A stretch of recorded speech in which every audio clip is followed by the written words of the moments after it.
What if the God of the Old Testament was a completely different God? This isn't a fringe idea. Christians literally fought over this for centuries, and the idea came dangerously close to winning. Here's what the movement believed, why millions were convinced, and what you'd be worshipping today if they'd won. Marcionism claimed that the God of the Old Testament wasn't the same God as the God of the New Testament.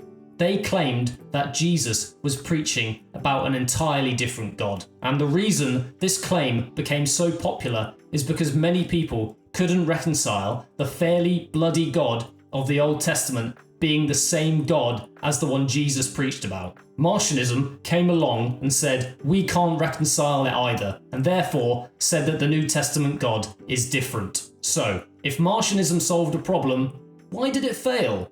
Well, because in doing so, Marcionism created more problems than it solved.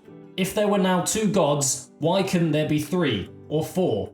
Marcionism was rejected because it would have led down the rabbit hole that the Greek and Roman religions fell into. What would Christianity have looked like if Marcionism became the dominant belief?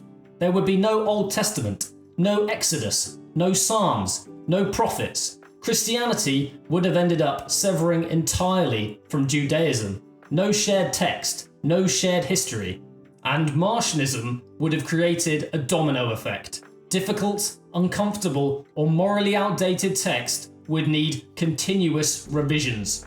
Christianity becomes a religion which edits itself to death. Although his gospel was suppressed, his churches died out, his name became a slur, the question he raised never died.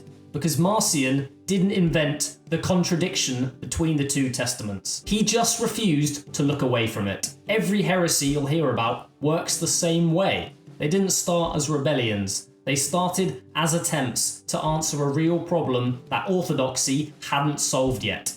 And each one carried a piece of the truth the church couldn't afford to keep. The Christianity you know today wasn't simply inherited. It was forged by rejecting alternatives. Change the outcome to any one of those conclusions and you might have been worshipping an entirely different God.